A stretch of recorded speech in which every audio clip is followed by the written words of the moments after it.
আসসালামু আলাইকুম। সম্মানিত চাকরি প্রার্থী ভাই ও বোনেরা, সকলে কেমন আছেন? আশা করি আলহামদুলিল্লাহ সকলে ভালো আছেন।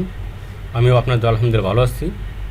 আমরা ইতিমধ্যে 3টি ক্লাস করেছি। আজকে আমাদের 4র্থ ক্লাস অনুষ্ঠিত হবে।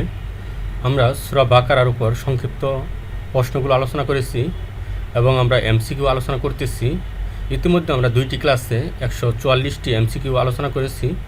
আজকে আমরা সূরা বাকারার 145 নম্বর এমসিকিউ থেকে 201 নম্বর এমসিকিউ পর্যন্ত আলোচনা করব এবং আমরা পর্যায়ক্রমে 400+ এমসিকিউ আলোচনা করব ইনশাল্লাহ। 19তম শিক্ষক নিবন্ধন প্রস্তুতি অনলাইন কোর্স সহকারী শিক্ষক ইসলাম শিক্ষা লেকচার 4 আমরা আজকে আলোচনা করব লেকচার 4। আমাদের আজকের প্রথম প্রশ্ন হলো, ইহুদিরা কোন ফেরেশতাকে শত্রু মনে করত? আমাদের অপশন ক জিবরাইল আলাইহিস সালামকে, অপশন খ আজরাইল আলাইহিস সালামকে, অপশন গ ইসরাফিল আলাইহিস সালামকে, অপশন ঘ মিকাইল আলাইহিস সালামকে। আমাদের উত্তর হবে অপশন ক জিবরাইল আলাইহিস সালামকে। আমরা জানি যে ইহুদিরা জিবরাইল আলাইহিস সালামকে শত্রু মনে করত। কী কারণে করত সেটা আমরা 2 নম্বর প্রশ্নে জানব। ইহুদিরা হযরত জিবরাইল আলাইহিস সালামকে শত্রু মনে করত কেন? কী কারণে তারা জিবরাইল আলাইহিস সালামকে শত্রু মনে করত? অপশন ক তিনি ফেরেশতাদের সর্দার, অপশন খ তিনি নতুন নতুন শাস্তি নিয়ে অবতীর্ণ হন, অপশন ঘ তিনি নতুন নতুন ওহী নিয়ে আসেন, অপশন ঘ তিনি আসমানি সেনা। আমাদের উত্তর হবে অপশন খ যে তিনি নতুন নতুন শাস্তি নিয়ে অবতীর্ণ হন। ইহুদিদের ভাষ্যমতে যে তিনি তাদের জন্য শাস্তি নিয়ে আসেন, যেহেতু ইহুদিরা বারবার ভিন্ন অপরাধ করত, ভিন্ন আল্লাহর হুকুম অমান্য করত এবং তাদের নিকট ভিন্ন গজব নাজিল হতো। আর যেহেতু এই গজবগুলো হযরত জিবরাইল আলাইহিস সালাম নিয়ে আসতেন, এই জন্য তিনি কী করতেন, ইহুদিরা জিবরাইল আলাইহিস সালামকে শত্রু মনে করত। আমাদের 3 নম্বর প্রশ্ন হলো, ফিরাউন মিশরের বাদশার কি? আসলে আমরা জানি যে মুসা আলাইহিস সালামের সময় যে ফেরাউন ছিল, আসলে ফেরাউন কোনো নির্দিষ্ট বাদশার নাম নয়, এটি হলো মিশরের বাদশাদের উপাধি। তাহলে ফেরাউন মিশরের বাদশাদের কি ছিল? যে অপশন ক নাম, অপশন খ উপনাম, অপশন ঘ নিসবত, অপশন ঘ উপাধি। আমরা জানি আমাদের উত্তর হবে অপশন ঘ উপাধি, কারণ ফেরাউন হলো এই যে মিশরের বাদশাদের উপাধি। আমাদের 4 নম্বর প্রশ্ন হলো, হযরত মুসা আলাইহিস সালামের যুগের ফেরাউনের মূল নাম কী ছিল? যে হযরত মুসা আলাইহিস সালামের সময় যে ফেরাউন ছিল, ওই ফেরাউনের নাম কী ছিল? যেহেতু ফেরাউন হলো উপাধি, তাহলে ওই ফেরাউনের মূল নাম কী ছিল? অপশন ক ওয়ালিদ ইবনে রাইআন, অপশন খ ওয়ালিদ ইবনে মুসআব, অপশন গ ওয়ালিদ ইবনে উকবা, অপশন ঘ ওয়ালিদ ইবনে সাইবা। আমাদের উত্তর হবে অপশন খ ওয়ালিদ ইবনে মুসআব, কারণ মুসা আলাইহিস সালামের সময় যে ফেরাউন ছিল তার আসল নাম ছিল ওয়ালিদ ইবনে মুসআব, কারণ ফেরাউন হলো তাদের উপাধি। আমাদের 5 নম্বর প্রশ্ন হলো, ফেরাউনের স্ত্রীর নাম কী ছিল? অপশন ক আমিনা, অপশন খ হাফসা, অপশন গ আসিয়া, অপশন ঘ আসমা। আমাদের উত্তর হবে অপশন গ আসিয়া। আমরা জানি যে ফেরাউনের স্ত্রীর নাম ছিল আসিয়া। অপশন 6 নম্বর প্রশ্ন আমাদের, নদী থেকে হযরত মুসা আলাইহিস সালামকে কে তুলে আনেন? আমরা জানি যে হযরত মুসা আলাইহিস সালামের জন্মের যে ঘটনাটা, সেটা হলো যে কোনো এক জ্যোতিষী যখন ভবিষ্যৎবাণী করলেন, ফেরাউনের নিকট বর্ণনা করলেন যে হে ফেরাউন, কী করবেন, যে আপনার কে একজন কি করবে, ধ্বংস করবে বা আপনার রাজত্বকে ধ্বংস করবে এই বনি ইসরাইলের এক সন্তান। তখন ফেরাউন কি করলো, যখন এই ভবিষ্যৎবাণী শুনলেন যে বনি ইসরাইল থেকে এক পুত্র সন্তান তাকে কী করবে, তার রাজত্ব ধ্বংস করবে এবং তাকে ধ্বংস করবে, তখন তিনি ঘোষণা দিলেন যে ওই রাজ্যের মধ্যে যত পুত্র সন্তান হবে সকল পুত্র সন্তানকে যেন হত্যা করা হয়। তিনি ঘোষণা করে দিলেন সৈন্যদেরকে যে ওই রাজ্যের মধ্যে যেন কোনো পুত্র সন্তান জীবিত না রাখা হয়, জন্মের সাথে সাথে তাদেরকে কতল করা হোক, হত্যা করা হবে। ঠিক আছে। এবং ঠিক একইভাবে যখন হযরত মুসা আলাইহিস সালামের জন্মগ্রহণ করলেন, তখন তার মা গোপনে 3 মাস পর্যন্ত তাকে লালন পালন করেন। পরে যখন এক পর্যায়ে মুসা আলাইহিস সালামের মা বুঝতে পারলেন যে আর কি করা যাবে না, প্রকাশ্যে লালন পালন মানে গোপনে লালন পালন করা সম্ভব না, তখন আল্লাহর হুকুমে তিনি কি করলেন, একটি বাক্সের মধ্যে, একটি সিন্দুকের মধ্যে নদীতে ছেড়ে দিলেন, কারণ এটা আল্লাহরই হুকুম ছিল যে কী করো হে মুসার আম্মা, তুমি কী করো, নদীতে বাক্সের মধ্যে ছেড়ে দাও, কারণ সেটা আল্লাহ জিম্মাদারিতে ছিল। তখন পর্যায়ক্রমে ওই নদীর যে ছেড়ে দেওয়া হয়, সেই বাক্সটি একটি নদীর কিনারে ভিড়ে, আর ঠিক ফেরাউনের স্ত্রী আসিয়া সেখানে যায় এবং সে দেখতে পারে এবং সে তাকে কী করে, রাজদরবারে নিয়ে আসে এবং তাকে হত্যা করতে দেয় না, তাকে লালন পালন করার জন্য ইচ্ছা পোষণ করেন। ঠিক আছে, আমরা জানি যে এটা হলো হযরত মুসা আলাইহিস সালামের জন্মের একটি ঘটনা বা ফেরাউনের সাথে মুসার ঘটনা।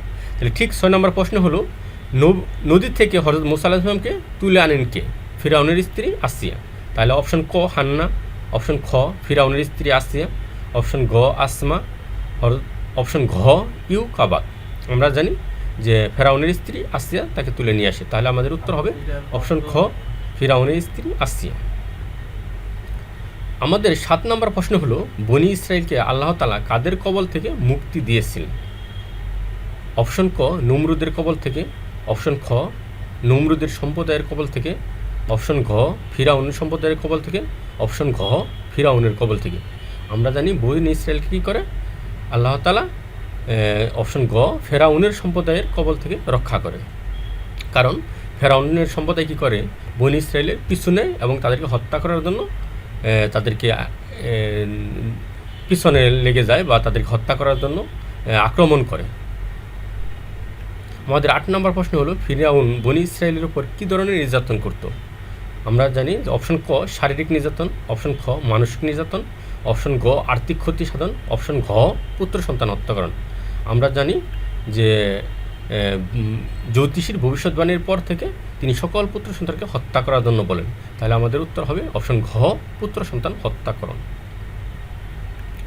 আমাদের 9 নম্বর প্রশ্ন হলো ফিরাউনের নির্দেশে বনি ইসরায়েলের কতজন পুত্র সন্তানকে হত্যা করা হয়েছিল? অপশন ক 1000 জনকে, অপশন খ 1100 জনকে, অপশন গ 1200 জনকে, অপশন ঘ 1300 জনকে। আমরা জানি যে ফিরাউনের নির্দেশে বনি ইসরায়েলের 1200 জন পুত্র সন্তানকে হত্যা করা হয়। কারণ তারপরেও যেন তাকে ধ্বংস বা তার রাজত্ব ধ্বংস করতে না পারে এর জন্যে। কারণ একজন জ্যোতিষী ভবিষ্যৎবাণী করেন যে বনি ইসরায়েলের পুত্র সন্তানই তাকে ধ্বংস করবে বা তাদের রাজত্ব ধ্বংস করবে। কিন্তু আল্লাহর হুকুম অনুযায়ী ঠিকই ফেরাউন ধ্বংস হয়। 10 নম্বর প্রশ্ন হলো হযরত মুসা আলাইহিস সালাম কত মাস আপন মাতা কর্তৃক গোপনে লালিত পালিত হন? আমরা জানি যে হযরত মুসা আলাইহিস সালামের মা তাকে গোপনে 3 মাস লালন পালন করেন এবং তারপরে তাকে নদীতে ভাসিয়ে দেন। তাহলে অপশন ক 1 মাস, অপশন খ 2 মাস, অপশন গ 3 মাস, অপশন ঘ 4 মাস। আমাদের উত্তর হবে অপশন গ 3 মাস। 11 নম্বর প্রশ্ন জন্মের 3 মাস পর হযরত মুসা আলাইহিস সালামকে কোথায় রাখা হয়? অপশন ক নির্বাসনে দেওয়া হয়, অপশন খ বাক্সে ভরে নদীতে ভাসিয়ে দেওয়া হয়, অপশন গ মাটিতে পুঁতে ফেলা হয়, অপশন ঘ মেরে ফেলা হয়। আমরা জানি যে আল্লাহর নির্দেশে মুসা আলাইহিস সালামের মা তাকে সিন্ধুকে বা বাক্সে ভরে নদীতে ভাসিয়ে দেওয়া হয়। আমাদের 12 নম্বর প্রশ্ন হলো হযরত মুসা আলাইহিস সালাম মিশর থেকে কোথায় হিজরত করেন? অপশন ক ফিলিস্তিনে, অপশন খ সিরিয়াতে, অপশন গ মাদায়েনে, অপশন ঘ বস্ত্রায়। এটা একটি ঘটনা রয়েছে যেটা সূরা আল কাসাসের 23 থেকে 28 নম্বর ঘটনার মধ্যে বর্ণনা করা হয় বা এই সূরা বাকারার মধ্যে এই সম্পর্কে কিছু আলোচনা করা হয়েছে যে একবার বনি ইসরায়েলের এক লোকের সাথে এবং মিশরের এক লোকের সাথে ঝগড়া বাঁধে।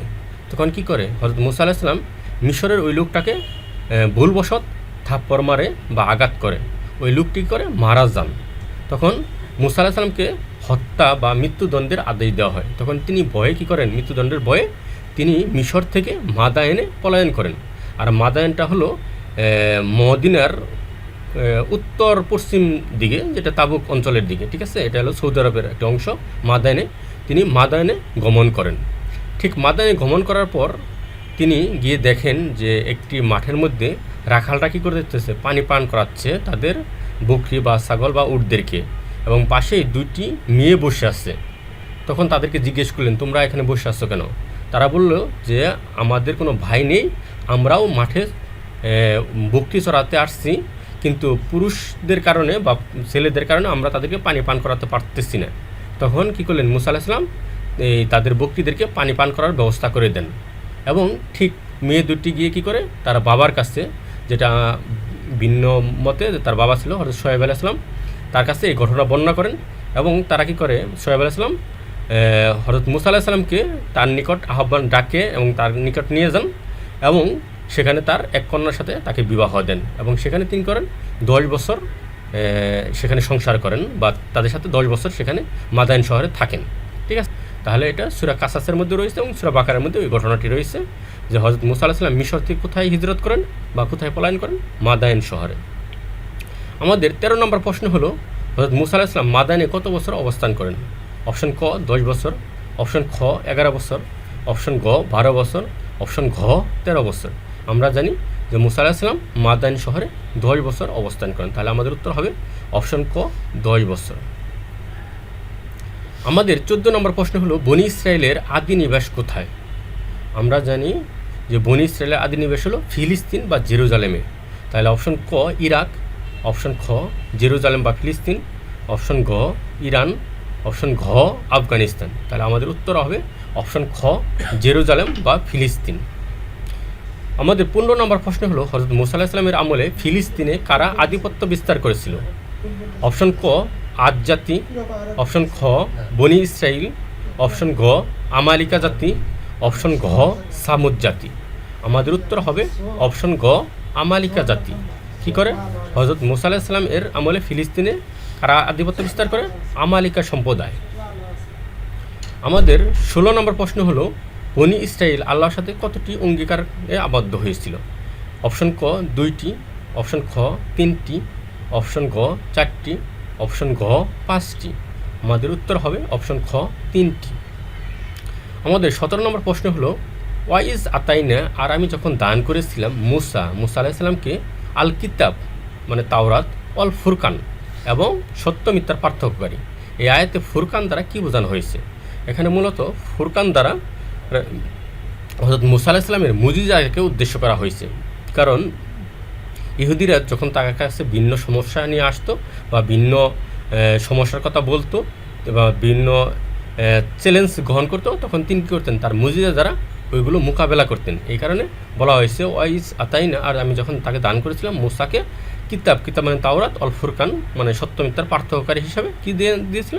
এখানে মুজিজা দ্বারা ফুরকান দ্বারা মূলত মুজিজা উদ্দেশ্য। তাহলে অপশন ক কোরআন।